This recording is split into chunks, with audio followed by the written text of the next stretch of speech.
إذا الشمس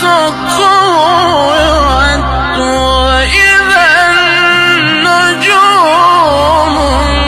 انكدرت وإذا الجبال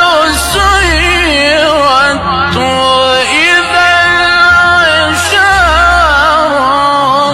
طلت وإذا الوحوش حشرت